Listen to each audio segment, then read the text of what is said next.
what a glorious long note at the end. And that heralds another missions. That's the very first recording of Vivaldi's Spring from the Four Seasons. And today, of course, is the first day of spring. So we've got to acknowledge the fact.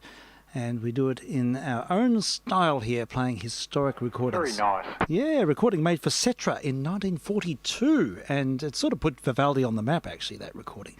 So, yeah, quite significant because a cascade of recordings of the Four Seasons sort of developed after that time. So, yep, that's our... we might continue that as a signature for the next little while, moving beyond out of the suicide scherzo, which I think is possibly not the best thing to be playing at the moment. Yeah, so, yeah, we might enjoy this for a little while. And, yeah, we'll have to kickstart. I've got to get the 20s vibe going for me, just sort of something that I have to do. And we've got a rarity. This is possibly the rarest record in my entire collection, I think. Well, one of them, anyhow. It's a recording made for Vocalion in Melbourne in October 1929. Jan Rubini and his symphonic orchestra, they only made about 2 records. And Mr. Rubini was brought out from America. He's a violinist. He came out for the opening of the Capitol Theatre in 1924. And I think he hung around for a while and he went back to USA, and he was partly Swedish, I think, as well. Anyhow, he made these couple of records, probably almost certainly the Capitol Theatre Orchestra with add-ons or subtractions, I'm not quite sure. But it's a bit scratched up, but there's not that many copies of this recording around, and I had no idea I had this in the collection at all until I stumbled on it yesterday, and my jaw hit the ground because I know that it is quite rare. Not sure who does the vocals on this. It's not Joko Hagen, but maybe someone in our entourage will know. But let's have a listen to You're the Cream in My Coffee, recording made in Melbourne. Hey, it's supposed to work. That was supposed to happen. Let me sort this out. This is not satisfactory. It's the cartridge. It's the cartridge. Just not cricket. It's not cricket. No, and we haven't even put a cricket. I know what it is. Look, sorry about that, folks. We'll have to underscore this. We'll have to do a big edit. It's the little pin on the cartridge gets pressed in, and it means that the little pins at the other end don't make contact in the thing. So we're just going to do a bit of a fudge on this one, and just pretend that none of this happened, and we're in continue. There we go. Sounds all right. Now let's go back to Mr. Rubini.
You're the cream in my coffee, you're the salt in my stew. You will always be my necessity, I'd be lost without you. You're the starch in my collar, you're the lace in my shoe. You will always be my necessity, I'd be lost without you. Most men tell love tales, and each phrase dovetails. You've heard each known way, this way is my own way. You're the sail of my longboat, you're the captain and crew. You will always be my necessity, I'd be lost without you.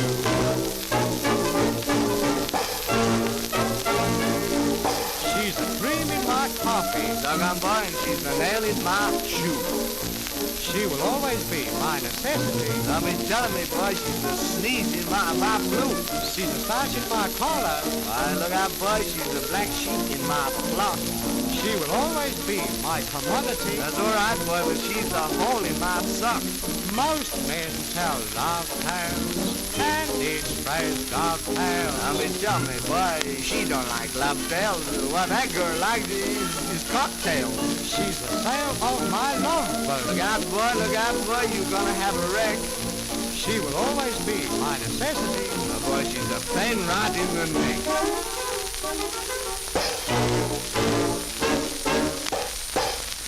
Well, there we go. I think that would have been Mr. Rubini, the American, the Australian singer who just couldn't sing to save himself. I have no idea who that was. It is a mystery. Could have been someone from the band. It could have been a theatre executive at the Capitol Theatre. I did some research on this record last night, and it is quite rare. And yes, it did feature, apparently, the Capitol Theatre Orchestra. In the days when we had symphony orchestras or large ensembles in all the big theatres in Melbourne, the region had a big theatre as well, a big orchestra as well. But that's the way it was. So I'll try and tidy that one up and put it up on the Plenty of work tube. for musicians then, hey? Back then there was, yeah, we were talking about this yesterday. There was a lot of work. In fact, my cello teacher is almost certainly on that record.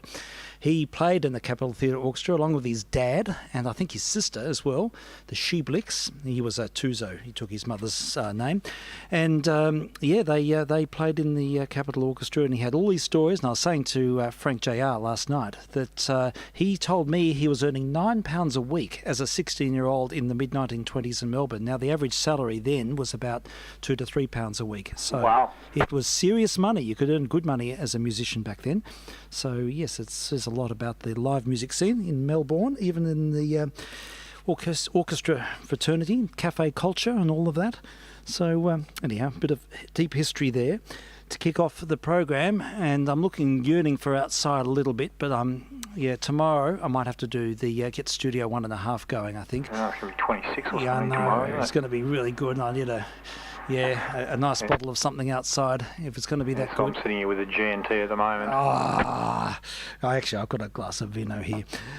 Yes, very good. No, it's the time for it. It's the weather for it. It certainly is. It is. Now, I've got on the other table a record, another Australian record. It's Jim Davidson and his Palais Royal Orchestra from about 1933. And this record is here to challenge my dispositions. And I know there are a lot of people out there who really do like yodeling. So I will listen to this with one finger in an ear and the other one sort of... You need to. Yeah. You need to listen to even if you haven't watched it, just that end sequence of Mars Attacks. I will. Here we go, folks.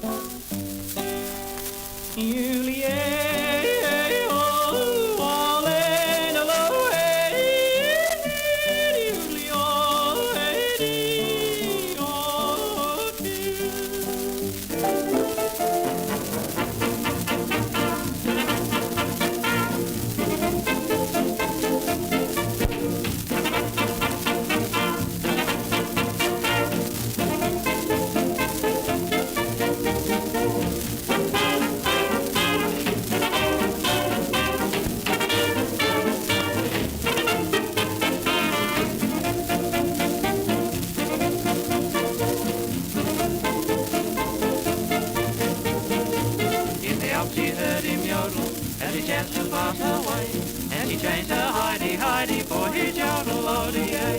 They would climb the highest mountain where the mountain goats would play. She forgot her Heidi when he'd yodel-o-dee-ay. His voice had such divine notes, but he'd sing those way up high notes, and as almost hit the sky notes, not a little heart away. Now she lives on cheese and pretzels in a little Swiss chalet, 'cause she changed her Heidi for his yodel-o-dee-ay.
Jim Davison and his band, recorded in about 1933, and I think they got the balance right there.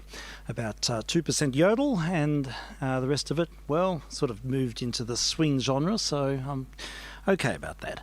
So testing. Yes, that was much more bearable than I thought it was going to be. Yes, I know. It took me. I put this record on and thought, here we go. Am I going to need a bucket, and then it found an even keel. So yeah, it got the tick, because it sort of ticked a few boxes there. See, and the best Douglas Adams, like the Pan-Galactic Gargle Blaster, much like having your head smashed in with a brick wrapped in a slice of lemon. I love that description. It's full of them. I was listening last night. It was all coming back to me. It was it's been great to reconnect with the Hitchhiker's Guide, I have to say. It's been a long time between drinks, and that's the original, I believe. That's the radio presentation before they did the TV one. I'm sort of more familiar with the TV one, to be honest. I followed that on a few repeats, but hearing the radio version, and so it's all good fun. Now I can hear hum. Oh, maybe it's something else. Not sure. Yeah, anyhow. I just turned up a bit. I wasn't really hearing anything. There's a little bit of ambience there. I couldn't notice anything. I think it's external. I think it's someone doing something else. So acknowledging Jamie, who's just chimed in, he's enjoying the Australian stuff. So yes, he'd enjoy that recording of Jan Rubini. He's probably got several copies of it, but it's one of the more interesting items that I've discovered of late. And so how many, like going back to that theme though, just so how many orchestras would there have been in Melbourne at that time, given... Well, the MSO it was the Zelman Orchestra, which was the MSO, and I think there was a Conservatorium Orchestra, which did a lot of concerts, and then the State Opera orchestras. There was at least 2 opera houses in Melbourne, so it would have been about 4. Then the 2 major theatres, the Regent and the Capitol, had orchestras, so at least 5 or 6 full-time orchestras, and then and then lots of cafe work. I remember Henry telling me that he used to have a regular gig at the Alexandria Hotel. Australia Hotel had musicians. Look, there's still a lot of work for live musicians now. But to have 6 kind of full orchestras is big ensembles. Pretty big, isn't it? It is, because back then too, what would have Melbourne's population have been? It would have... Yeah. Been a fraction of what it is now. Yeah. Would have only been about 600,000 or 700,000. And really, I guess you'd say there's 2 here now, the MSO and the VSO. Yeah, well, it's pretty much. And the state orchestra's sort of not happening much at the moment. So, and neither is the MSO. It's all gone quiet. It's a terrible time. I have a lot of friends and colleagues who are in a desperate position at the moment. Yeah, I bet. The same as my industry. A lot of the people working, there's just so little work, and they don't qualify for any of the assistance typically. And yeah, I know. It's it's sort of not exactly brilliant, but I'm going to try and underscore that and move beyond it, because otherwise I start to fall down a black hole, and I don't want to fall down a black hole. But it's unbelievable. Another springtime record, bit of Australian nostalgia, is a Jack O'Hagan song called "Springtime Is Here." Play what's the Mel Brooks parody? Is it "Springtime for Hitler"? Yeah, that's hysterical. God, I could. I don't know if I should go there, but I could. It's very funny. Yeah. But it's from the what's the movie? Is it The Producers? Yeah. Right. I think so. Yeah. Okay. Well, we might be able to. I'll dial it up, see if we can find. Well, in the interim, we'll listen to Jack O'Hagan, and this is a recording made by Len Maurice in 1930-ish, I think, thereabouts. Anyhow, we can switch it in and have a listen. It's probably not terribly exciting, but it's of the times, and it sort of tells a story, and we are in spring and all of that. vk3sl testing.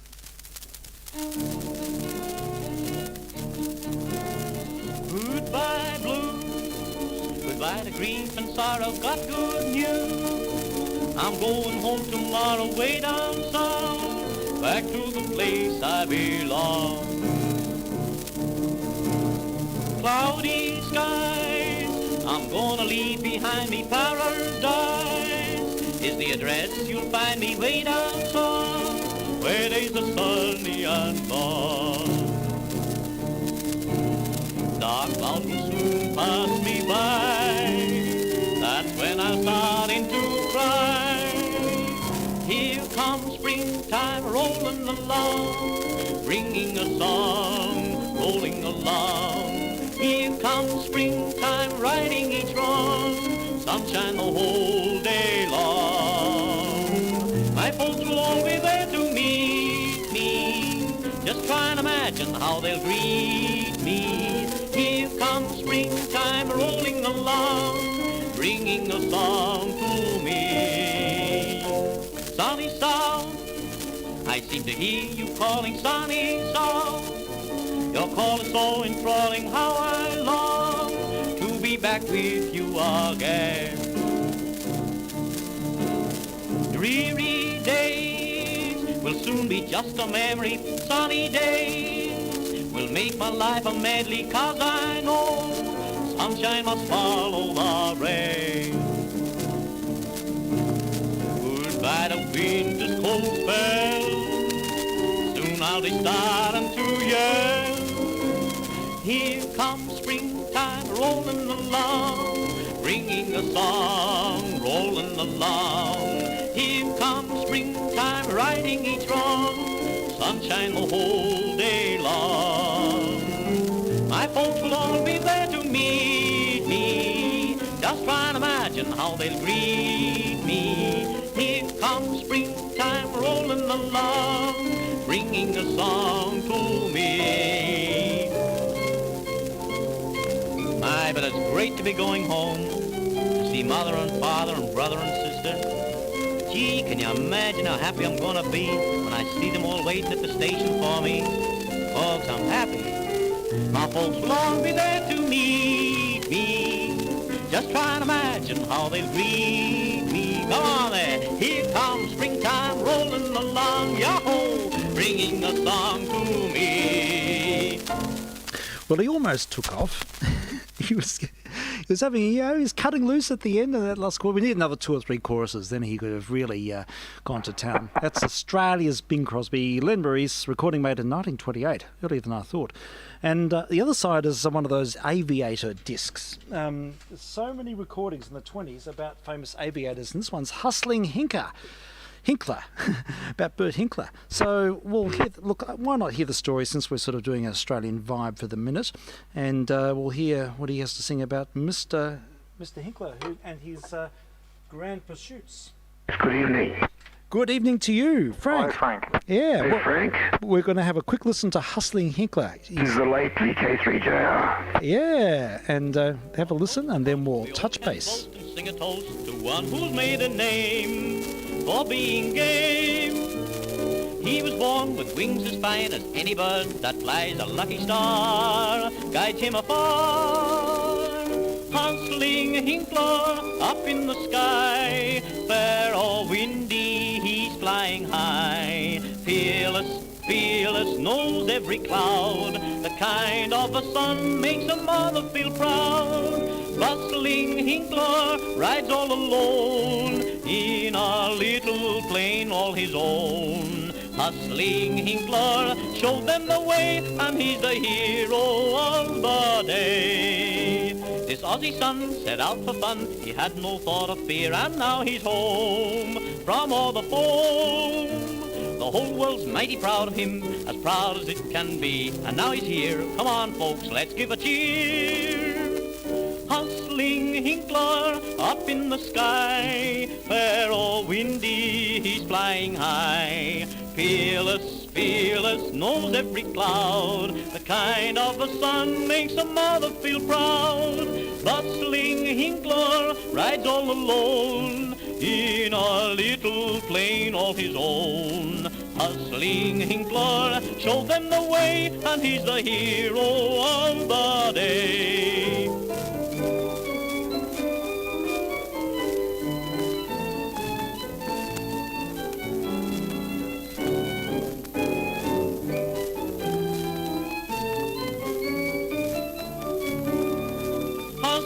Hinkler rides all alone in a little plane all his own. Hustling Hinkler shows them the way, and he's the hero of the day. Bert Hinkler, and That's the story of his amazing pursuit. Of course, he flew from England all the way to Australia in that year, I think, 28, 27 thereabouts, and then he did the big Atlantic hop, and then he fell foul of another record attempt in Florence and met his demise.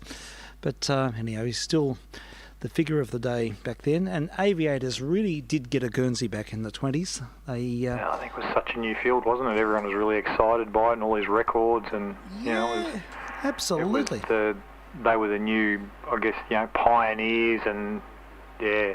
Yep, that's Well, the right. moon landings of the 20s. Yes, it certainly was, and to do those big solo flights was just an extraordinary achievement. I mean, when you think about it, and how primitive the aircraft were, Had to turn the aircraft into a flying gas tank.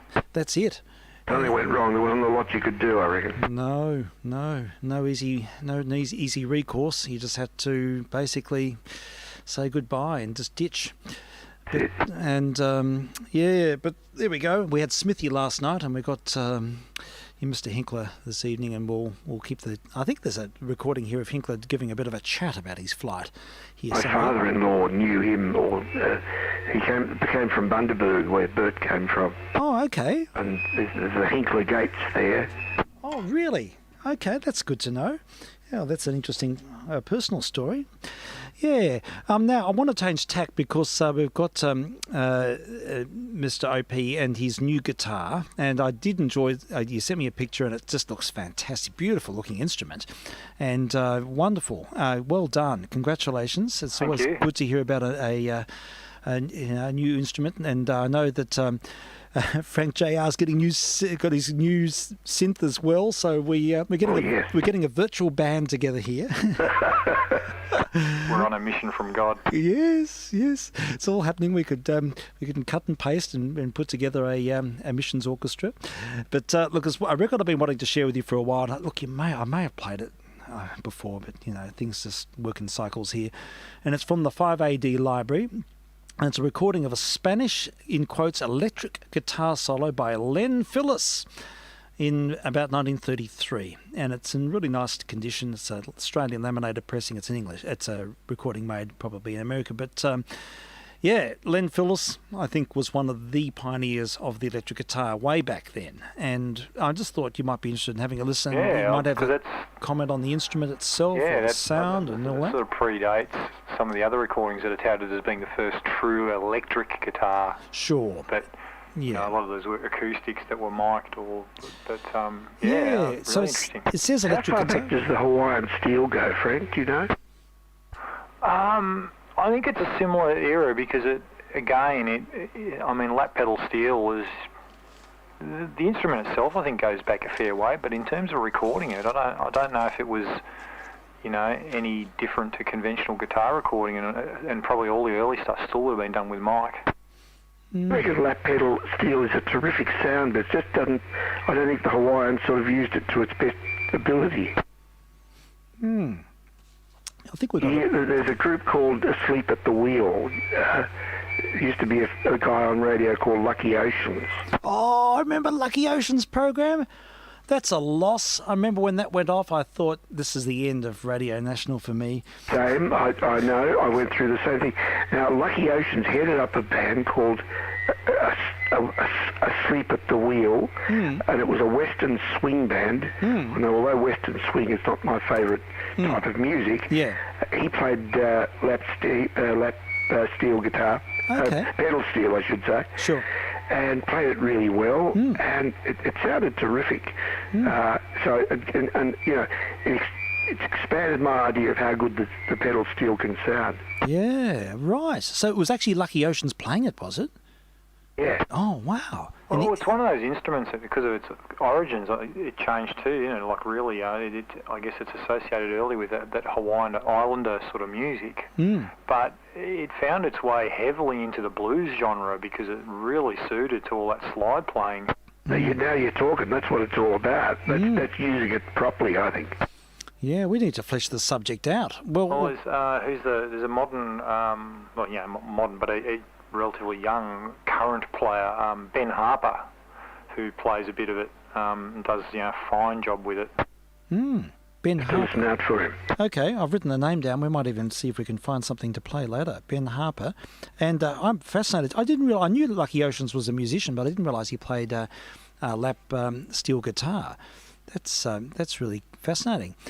Yeah, and what's happened to him? I mean, is he broadcasting somewhere? Is he on some network or some community station? Because his program just had flavour. It was great. It was full of really wonderful sort of tangents and intrigue and world music,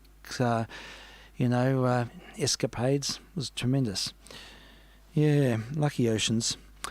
Well, Never really got replaced by anything that tried to do that, did it? no, it was really disappointing. There was nothing else. And I remember when he announced this was going to be his last program, my jaw hit the ground. I couldn't believe it.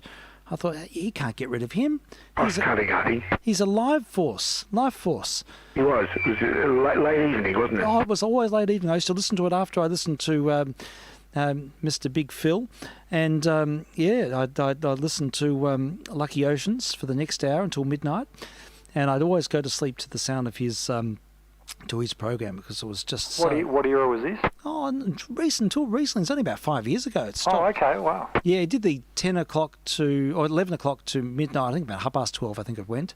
Yeah, he was on for several years. Yeah, and it would have been probably 5 years ago that it was cut, but it was a great program, and he is... No, I never listened to it, wasn't aware of it. Yeah. I remember early years when we got in, we were trying to... because remember how they used to essentially shut down RNTX locally overnight, Yeah. late, and because of course a lot of us getting in were, very into Double J as it was in Sydney, which Sure. was on AM locally in Sydney before it went FM and national, Mm-hmm. and we were canvassing internally, my group of trainees, the group before, heavily to try to say, well, listen, you've got this transmitter in Melbourne, can you at least put on the programming live, when RN shuts down locally, how about for the younger audience you put Double J up and we can listen to that locally, but of course, no, they weren't having it. Oh, what a pity. It's just fuddy-duddies. I remember the early days of Double J. I heard the first track they played, I think it was Layla by Eric Clapton. Really? Wow. That's... Yeah, it wouldn't surprise me. They were, and I mean, that was an amazing station. There was an announcer called Chris Winter. He was on it a lot. Yes. I remember you mentioning him, and I looked up, he did he had quite a presence, didn't he, on Double J, and then He did. Then he had a program on mainstream as well, didn't he? Sure. Yeah. And there was some mention of him did he die recently? I think he did, or something. Passed away or in recent times, Mr. Winter. Don't know. Yeah, anyhow, I noticed that up online, someone's been putting up recordings of Arch McCurdy's program. He's right with excellent. me. So there's about 3 of them there. He So was my kind of mentor in jazz. right, he's got a lot of space in his program. You can see how Jim McLeod took a page out of his book. He used to be on 2UW before he went to the ABC. Is that right? Really? Yeah, he moved on from the ABC in 72, it seems. I was reading about him. And but look, we should put a bit on later on because it's really, really impressive. I love it. Let's have a listen to this recording of Len Phillis, and we'll just have a little break and check in with this Spanish electric guitar solo, Len Phillis and Arthur Voss at the piano, and it's a track called Dipsomania, and it's a track composed by Mr. Phillis himself. So let's have a listen. Back to 1933.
Phyllis on the Spanish electric guitar. Yeah, I was about to say that sounds like a hollow body with a pickup in it into an amp and mic'd.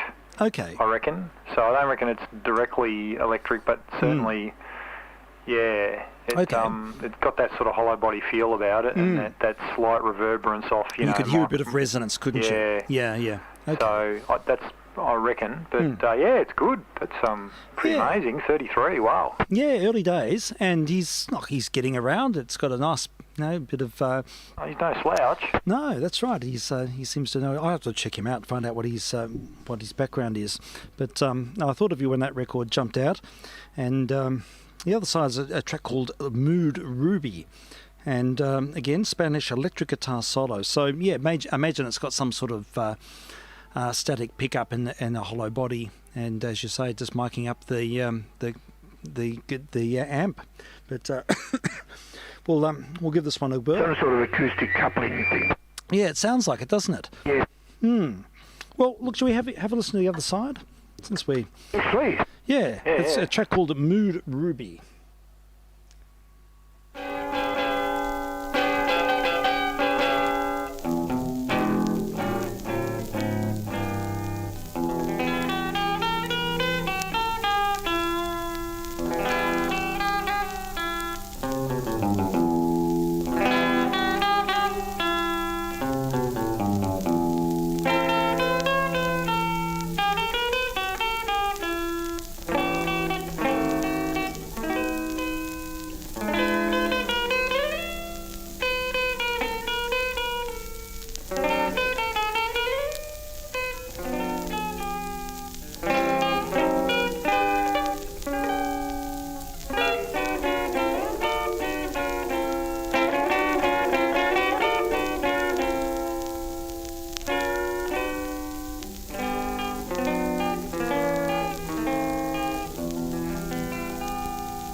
I love the way the ending just happens and happens again and happens again. Oh, I like that. It's a really nice track, isn't it? Yeah, it's a bit of everything in there. Yeah, I think so. Yeah, it's got a lot of variety, and it's... and a couple of motifs that I kind of heard, sort of resemble stuff that's from later that I heard, that's a bit like, oh, yeah, okay, you can hear, like, sure, whether they were influenced or, but yeah, interesting. Yeah, I might actually put that record up on YouTube and see if it elicits any responses. There may be people who know a bit about the guy and what he ended up doing, Mr. Phyllis. And is that Phillis? Fillis. Fillis. Okay. Len Phyllis is his name. Have a look. Yeah, so it's just a bit of his story. There's another one here called the Guitar Novelty Trio. Have no idea. I haven't even sampled this. God knows what this is. It's the same era. In fact, it's even earlier. I think it'd be about 1930, this record. Two sides. One's called Breeze, Blow My Baby Back to Me, and the other side's called Chimes. So I don't know. What do you reckon? Which side? Should we go? Try Breeze, you know. We'll give Breeze a go. It's got baby in the title. So. Yeah, yes, that's right. Start. God knows what this will be like. This is a real It's jump. real rock and roll, like, yeah, baby. Yeah, exactly. Well, yeah, quite a while before, but yep.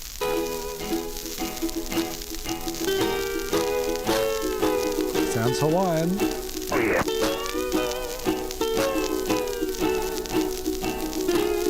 It's all right.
Those grass skirts. We'll dedicate that to our Hawaiian correspondents. Oh, yes. And yes, quintessentially Hawaiian, that's what it is. It's answered the question. But Yeah, definitely a pedal steel in that. yeah. Frank, how long can you sustain a note on a pedal steel, roughly? It can be quite a long time, because the trick in that, I think, is if you essentially apply vibrato using the bar. So if you just, say, pull to a note and hold, then it's really dependent on the mechanics of the device. But like any other, if you keep the subtlest bit of movement backwards and forwards with the bar, causing a little bit of vibrato around the note, that's providing energy and will keep it going. Oh, is that how it works? That's very interesting. Yes, sometimes if you can get a harmonic, it'll keep resonating as well. Or you get a guitar like one of mine. It's got actually it's got a pickup in it called a Sustainiac, which is actually it inserts feedback and vibration back into the strings, and so you can select high, mid, or low frequency, and basically do all those dive bombing effects, and it literally, you can get a note going and walk away and go on an overseas trip and come back, and it's still going. It's still going. It's very sophisticated. Perpetual motion. That's interesting. So it's like a resonance. The pickup system, it's called Sustainiac. Okay. Yeah, So can you do it on some strings but not on others? Can you sort of select? Well, that's what the filtering does. So it essentially, that sort of chooses the harmonic content, if you like, and affects the way the strings react. Okay. So you can push it to be more low-oriented, mid or high-oriented, depending on which filter position you select. Oh, okay. I Sure. always imagined it worked by some sort of AGC that sort of just maintained the level as it was dropping. Yeah, well, it does. It applies that feedback into the circuit, but what you find is that the weird bit on mine is it does it, and you can feel how the string keeps vibrating. Like it's almost like there's a I don't know, a magnetic driver actually causing the string to vibrate. Yeah, that's really interesting. So it's actually maintaining it's not just feeding from its initial sound. It's actually generating more sound.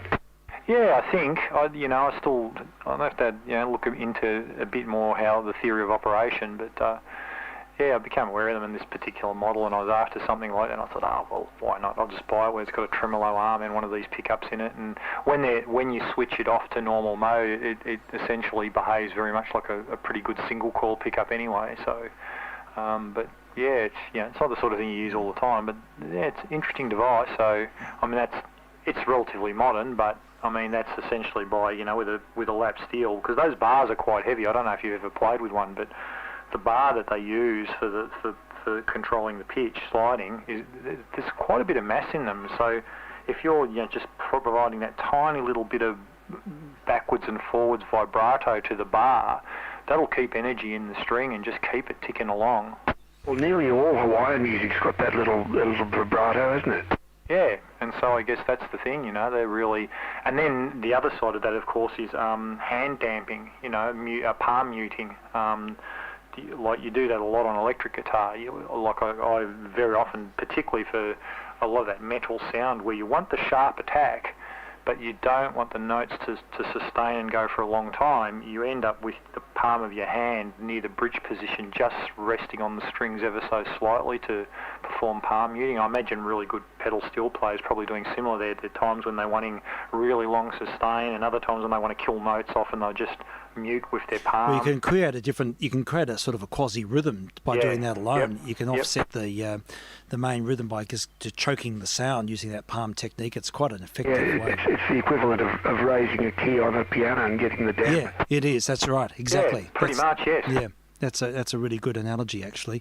Yeah, it's effective. Now, there's so many sort of creative ways to sustain and to work with, just sort of avert techniques like that. Now, with the vibrato arm thing, I'm always surprised it doesn't put the instruments out of tune.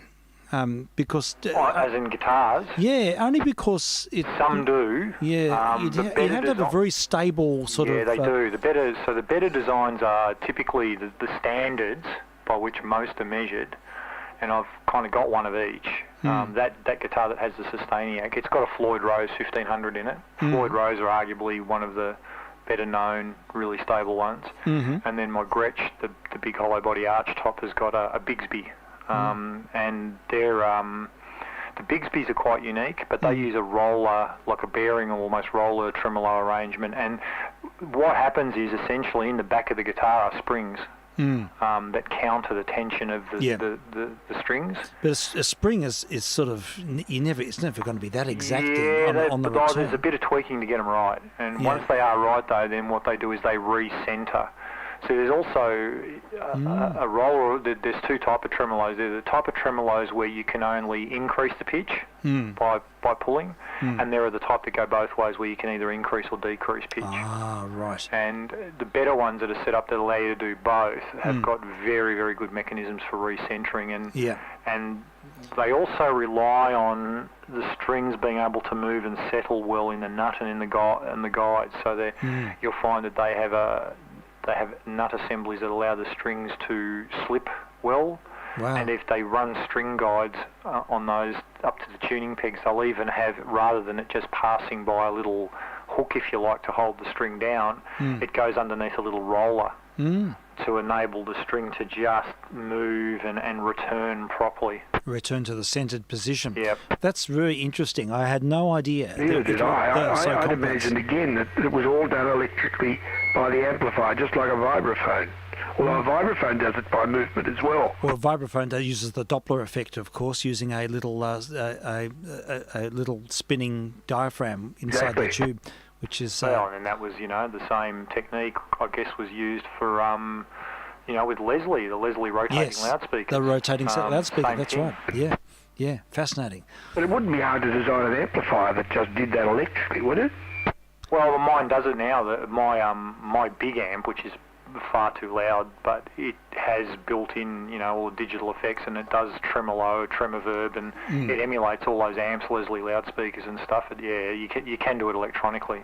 But it's interesting that the hardcore, like as an example, Deep Purple as a band, John Lord, their original guitarist, was always bigger than Hammond B3 organs.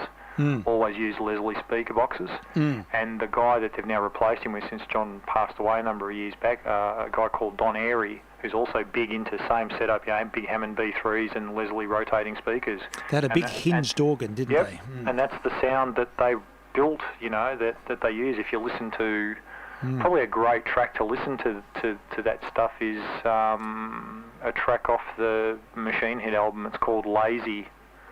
It's a blues-oriented track. It's a bit longer and features a really good, interplay and between Richie Blackmore on guitar and John Lord on keys. And John Lord was a classically trained pianist. Oh, it sounds great. I'll look it up. Yeah, I think it'd be most interesting to hear.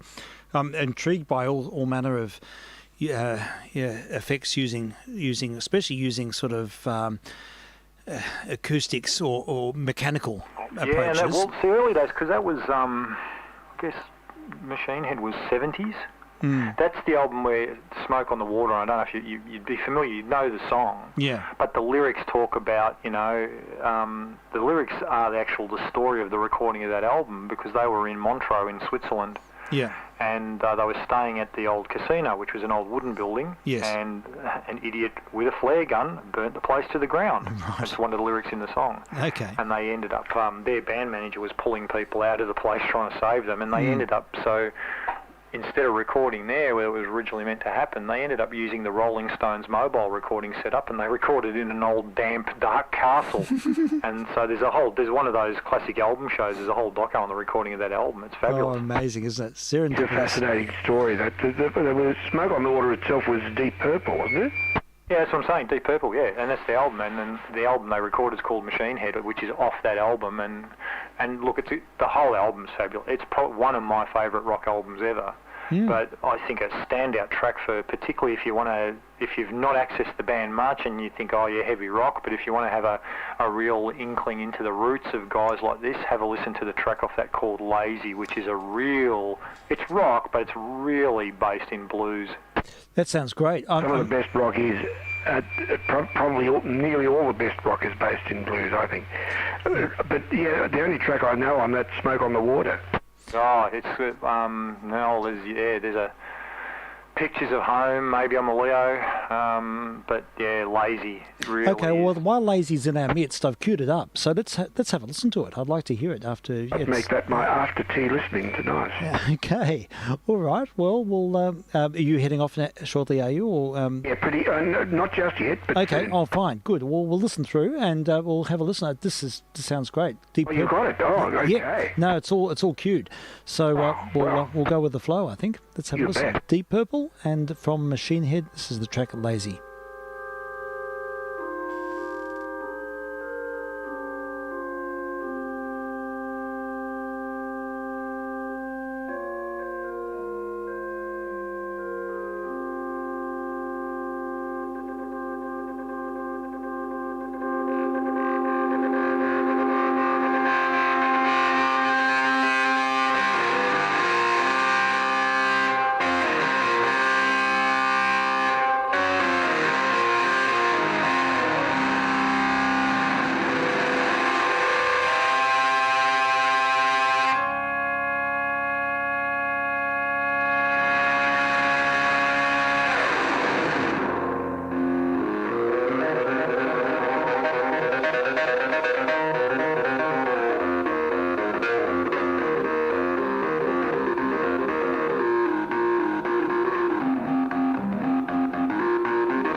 clutch no straw, no, no. If you're drowning, you don't clutch no straw. You don't want to live no more and cry no more, no more.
So a track called Lazy, Deep Purple. How mighty was that keyboard sound at the start? Oh, amazing. Rhapsodic. Love that. Oh, I love melismatic Hammond organ.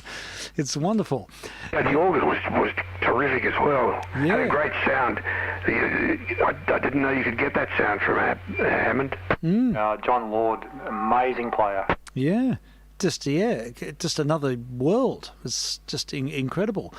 Well, that's a great point of departure. And that was recorded with the Rolling Stones mobile plant in an old castle somewhere in Switzerland. Oh, I love it. There you go. It's a great story. That's a Because great... I guess all the equipment got wrecked in the fire. Yeah, a lot of it. Yeah, they lost a lot of stuff, and plus the bookings for the space and everything else, and so it was this mad.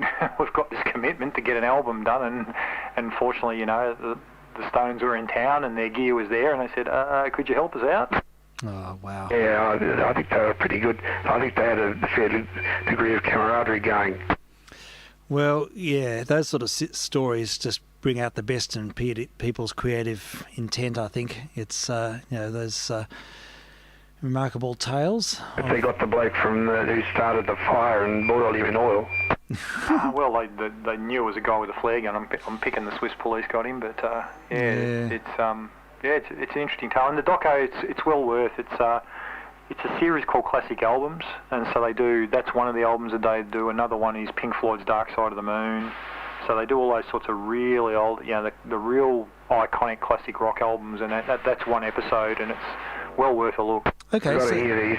Classic Albums as a YouTube channel, is that right? I guess there would be a YouTube channel. Yeah, they were at like they're doco style, and they were aired on television however long ago. But I'm sure you'll probably find them on the tube. They'll be on the tube. That's another evening. That's good. I'm looking for points of departure. Yeah, that's compulsory listening. Yeah, very good. Oh, wow. The whole album, it really is worth a listen. And my original copy that I've got is an SQ quadraphonic LP of that. Oh, you play quadraphonic? A friend at school, high school, a good mate, his parents had a quad, so the only time I've ever heard it in true quad was at their place when I took it over. My copy of that and my copy of Pink Floyd's Dark Side of the Moon are both SQ quads. It was a shame quad never really caught on. I never really understood why. So what was the technology behind it? What was the sort of... I think they used a phase difference for to encode the other channels. Right. And you did need a particular stylus and turntable to do it, obviously, and the 4-channel amp. Because, see, all Pink Floyd live shows are done quadraphonic. Okay, but obviously the discs could be played in conventional normal systems stereo, as well. and so they're totally compatible in stereo mode. But if you had a quad, as Mitch's parents did, so so it was great. This first time, it must have took been them an around incredible and sonic put them on, experience. And we were sitting right in the sweet spot in the middle. It's like, listen to that, because that was before surrounded ever occurred. Yes, indeed. Wow, what an experience. Quadraphonic. I remember all the hype about quadraphonic, but I never experienced it. That's, Pink Floyd shows.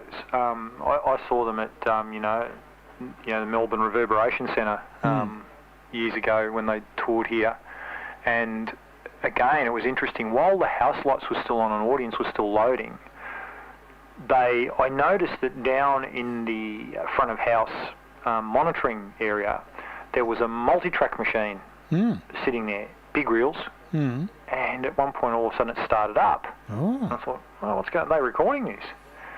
But then what you could hear were the sounds of, and I guess what they'd done is, in quad, they'd recorded the sound of an English brook in the countryside, the sounds at dawn of everything waking up. And you could hear the sound of just trickling running water gently, and it literally sounded like it was running down next to your feet in the aisle, and birds chirping up in the rafters, and it slowly built and built and built until it got to a cacophony, and then they doused the lights and they came out, with the first big chord from David Gilmour, and off they went. Oh, how about that? What a great effect. That would have been so atmospheric. Wow. Oh, look, I'm intrigued. I remember as a kid wiring up the two positives from two speakers to create an anti-phase sort of extra speaker effect. How'd it go? It sort of worked. Yeah, I did that in my bedroom sound system when I was a teenager. Well done. And just as a third speaker, but it sort of added some ambience. Well, at least I thought it did. But it was nothing spectacular, nothing like what you're describing. But it's interesting how there was certainly a movement towards giving people the big experience. But it probably sounds just as good as, surround sound. Oh, quad, yeah. Look, in that environment, and let's face it, that Melbourne Park's not an ideal audio environment, but these guys obviously knew their stuff. They had that room tuned to within an inch of its life. It was the best audio I've ever heard out of that room. Oh, my goodness. Astonishing. Yeah, that's it. I think tuning the room is a very big part of the equation. And now I need to ask you, Frank, JR, have you done any more research on your 3D headphones? I bought them. You bought them? Oh, well done. Well, you have to give us the... I haven't set them up yet. I was going to refrain from mentioning them until I praised them. Right. And if they weren't any good, I wasn't going to talk about them at all. Okay, well, now you've set them. Who makes them, Frank? Who makes them, Frank? Yamaha. Yeah, wow. So guess what? They've got drivers forward and rear of the ears on both sides, do they? No, nothing as complex as that. They're closed back, fairly over ear. They have the surround sound has various options. There's hall and drama and all sorts of things. They use an ambiphonics sort of system, don't they? I don't really know how they don't give you any idea how they're doing it. But it's very accessible. It has talking. The buttons talk when you hit them. They tell you what they are, and they're not touch buttons. They are press buttons. Yeah, that's great. And they have an app. There's an iOS or Android app that you can get to control the phone from that as well. So that, from my perspective, they've got a lot going for them on that score, and they've got very good spec on paper. So yeah, looking forward to trying them. Oh, that sounds really interesting. Oh, look, you have to give us the Well, brief. there you go. Sounds like the first thing you should listen to on them is Deep Purple's Machine Head album in its fullness. I could not do better. I could not possibly. If that doesn't work, then they're no good. Okay. Well, and then you'll be totally blown away by that John Lord organ sound. Yeah. I certainly will. So I Not wonder already. if you can access it in a format that sort of, dovetails nicely with the ambionics or whatever the algorithm they use. I'm sure there's a way. I'll But, have to look if could- that's one of the albums, because the other thing that's occurring now is there are a number of artists are now releasing really high quality digital copies of albums using FLAC as yes. the codec, so Yes. free lossless audio codec. That's right. Yes. And I've got a number of them that are, some of them have been lifted from vinyl, but others that have been released, and they're 192 kilohertz. Oh, 192. 192 kilohertz, 24-bit. So the files are huge. They're, Yeah. like an album like that is a gig and a half. yeah. But they sound incredible. Case in point is one of them that I have is of Pink Floyd's Dark Side of the Moon. All right. And when you listen to it, you'd be familiar with the track Money, which has got the cash register at the Yes, start. that's right. And the coins. Well, when you listen to it on, a good analog recording or probably more so on an MP3 style, even a very good quality one, the coins all muddle into a massive sound. You know what they are. Yeah. On that, you can almost hear every individual coin dropping. You hear the pennies drop. Oh. My experience with Dark Side of the Moon was my sort of mind expanding was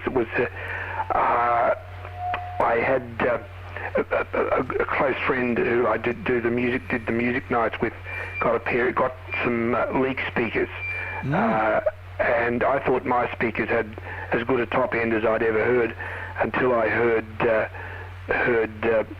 the Dark Side of the Moon played through his Leaks.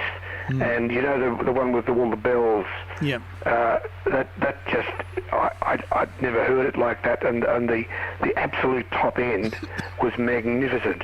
Yeah, track's called Time. Kicking away the moments that make up a dull day. I can imagine. I think the Leak speakers are very underrated, and I think they are just. We amazing. had some at work early days, and I remember listening. They were very, very good. Yeah, I use them here. The main ones I monitor on here for 90% of my monitoring are a pair of Leak sandwich speakers from Auntie's, I think. These were sandwich.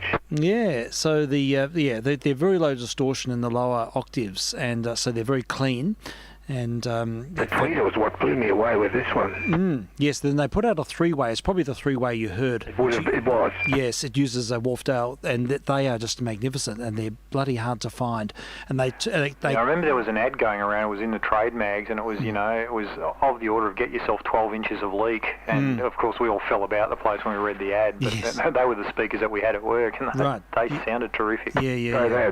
The three-way Leaks are particularly good, but they're very hard to find, and they're not. It's a bit of a trade secret. They're not that collectible yet, so find them while I've got a couple here I use for our movie nights, but the tweeters are The stuffed. most amazing I ever heard was in the old Studio 31 control room. They did an upgrade when they moved away from those older JBL monitors. Yep. And they installed a Uri, a big pair of Uri time and phase aligned monitors. Oh, so right. the amplifier was a Uri amp that used the speakers for feedback. Oh, right. They were monstrous. Yeah. And of course, that got set up in the new desk in there, and so we went in there one day, and the audio guys goes, you got to do it. Pulled out the 1812, put it on. You just about had to peel us off the back wall. Yes, I can only imagine. Oh, that would have been an incredible Would have experience. tested the structural, the integrity of the building. Yeah. Well, Just a bit of asbestos dust falling down around the place. That was all right. that's fantastic. All you got to do is hold your breath. Yeah. Well, I think you've got to tune the room. That's the secret. And In the room. if you can tune the Yeah, room. that audio, that's the one thing they had to do when they installed them. They actually had to put in a big bass trap in between the monitoring wall where the speakers were mounted Yes. and the back of the audio desk down on the floor because there was a resonance point that was pretty nasty. Yeah. The Engineering Society had a lecture recently. I listened, I sort of half listened to online. I was doing other things, but it was all about acoustic treatment of rooms, and and they had an expert in and just talking about how essential the placement of bass traps and absorbent filters for resonant frequencies and standing waves and what have you. And gosh, it was Have you it's ever a been in an precise anechoic science. chamber? I've never been in one. Yeah, I've always been in wanted. one.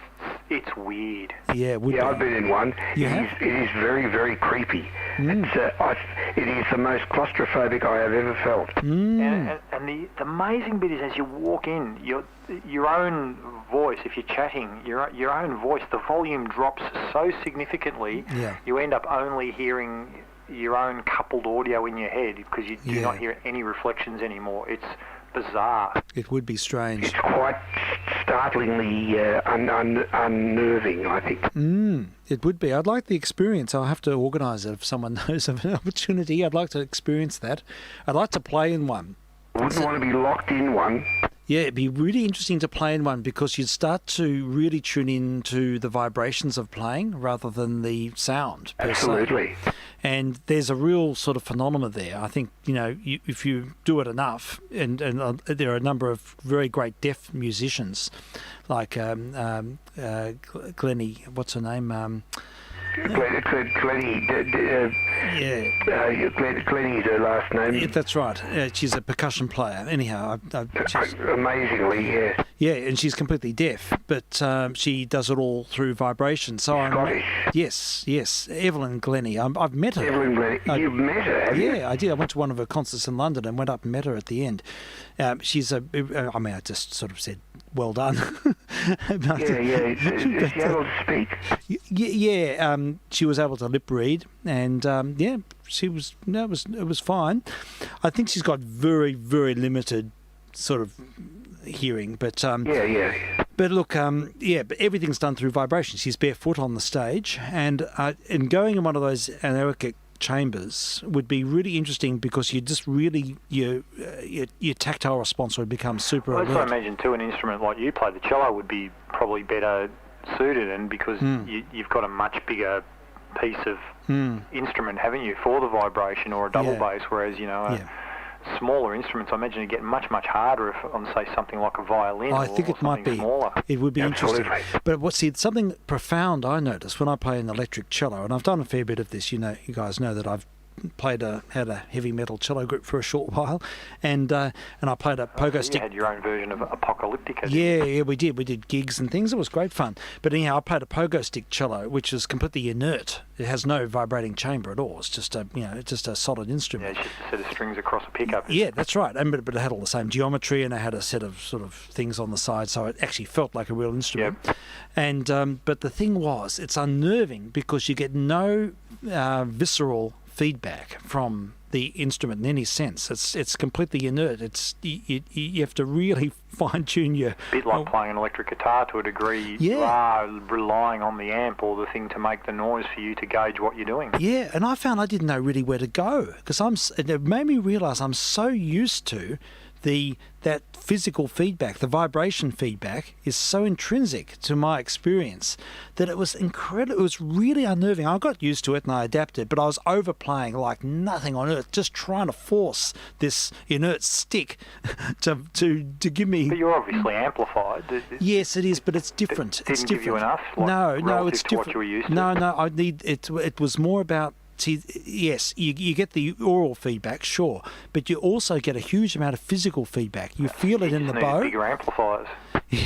Yeah, possibly. You needed a diesel VH4. Yes, that's probably true. Something under the floor, but you feel it in the strings. You feel it in the bow. You feel and the bow comes alive. Yeah, see, not having played a bow instrument, it's interesting. I find the concept of the bow really interesting, and that I imagine that the kind of touch that you need on it it's this combination of super light and deft and yet also very controlled. Absolutely. The bow, this is the big thing teaching any student, is that they want to grasp the bow. You've got to feel the vibration in the bow. The bow actually is alive with vibrations. It's just happening. I bet, yeah. It's full of It's movement. a huge part of the sound. Well, yeah. Look, even in rock parlance, I mean, take player Jimmy Page from Led Zeppelin played electric guitar with a bow at points on a couple of the albums, and used it on stage to do, and it sounds amazing. And then there's, along your lines, there's a guy, he's an American guy, his name is Mark Wood. Oh, yes. Wood or Mark Woods. Yes. I don't know if it's Wood or Woods. Yep. He's a violin player. Yep. I've been to seminars with him. Yeah, and he's mentor, his inspirations are people like Paganini. Yeah, yeah. But he plays metal violin. He makes his own violins. Yes, he does. And plugs in with effects and pickups. And I've got an early album of his, which was released on a guitar recording label called Voodoo Violence. Right. It's extraordinary stuff. Yeah, yeah. Fascinating. Well, that's really intriguing. I mean, look, these are really interesting points. We've lost you there, Frank. We've lost you. I think you might be off frequency a bit. Yeah, just see if you can tune in. But yeah, look, interesting subject. The bow comes alive, and it's so easy to overplay. It's so easy to overplay, and then crush the sound. It's a cajoling experience. Then when I look at, and I've watched a lot of the two cello stuff after discovering them probably a couple of years back, and particularly where they're covering all sorts of other genres. Yeah. And particularly you look at how hard they play at times, and yet they're obviously not overplaying. Yeah. But they put it in rock balance. They're giving it a fair dinkum spanking at times. Exactly. It looks like it, but they are playing. Look, I can demonstrate. There's a smallest difference between and. Yeah, okay, yep. There's yeah, almost no difference. One sounds harmonious and nice, and the other one sounds like you're scratching. Exactly, you've got to cajole. Beautiful. There's very, very little difference between that and this. And that's what, purely deftness of touch and pressure, is it? It's microns difference.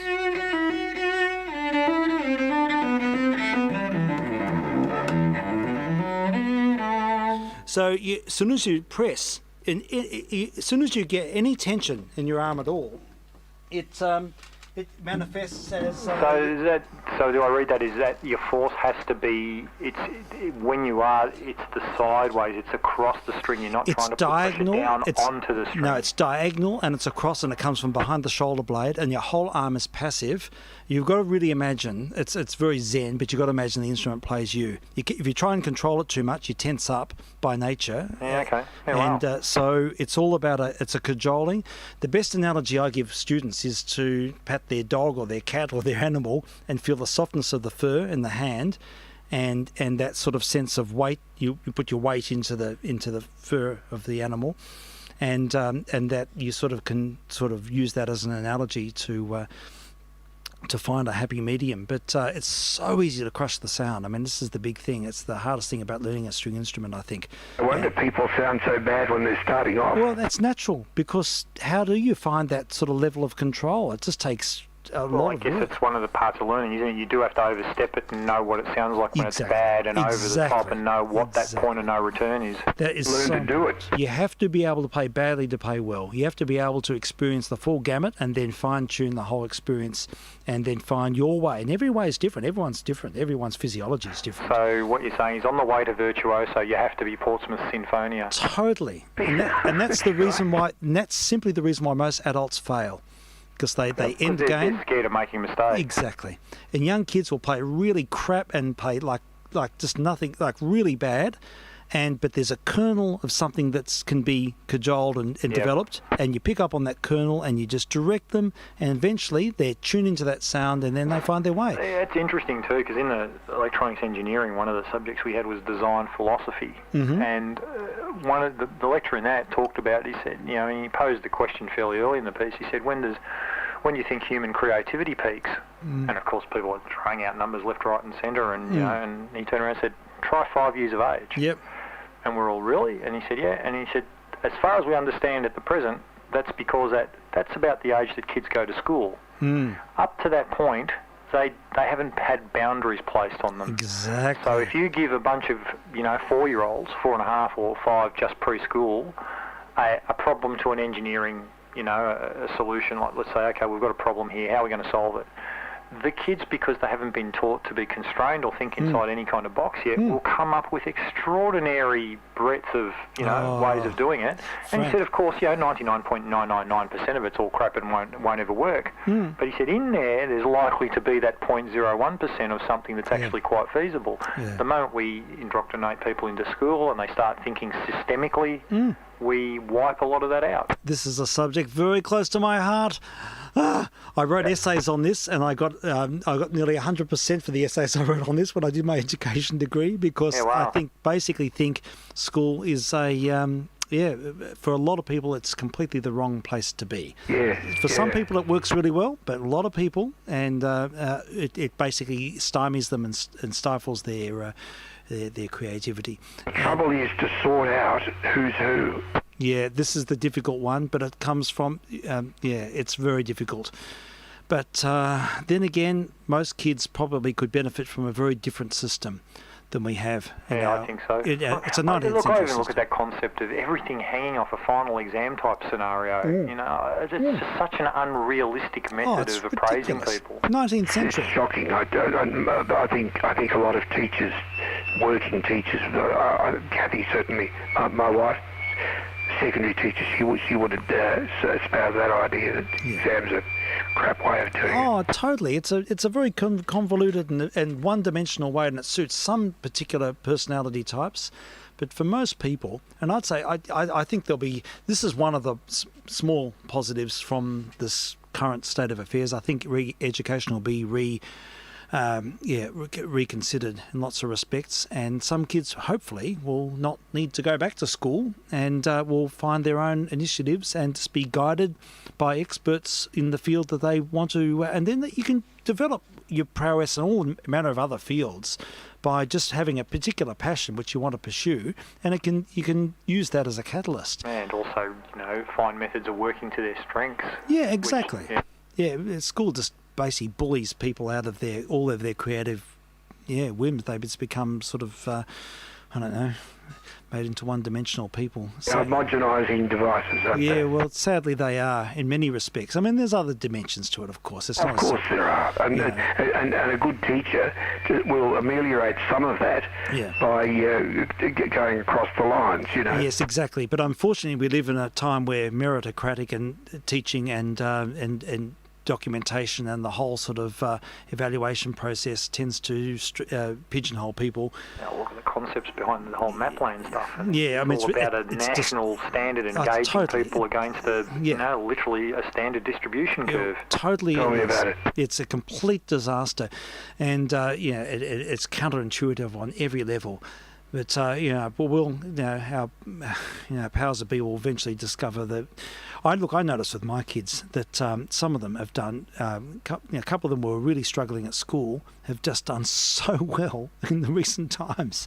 It's because they're basically not worrying about school anymore. They're doing their own thing. They're just doing what they need to do. And we've just told the teachers they're cutting loose. They're not doing it, and then they'll submit little bits of work here and there and do really well, and then their confidence builds and it becomes a self-fulfilling. And that's the other side, isn't it? I think with kids too, that it's exactly that, the confidence bit, that if you can find, you can find the little things that they're good at and encourage them to pursue, and absolutely, and all of a sudden they develop a little bit of self-confidence, and then they're prepared to tackle something a little harder and a bit deeper, and that builds. Yeah, I think the best way is the traditional mentoring way, like in the martial arts, where people find a mentor and sort of, I really admire what Drew Diamond's doing. He's mentoring some young kids, helping them with... Wonderful.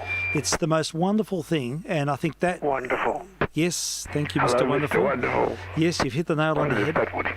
So yes, there we go. It's a topic I could talk about for hours, but unfortunately I'm on dinner duty, fellas.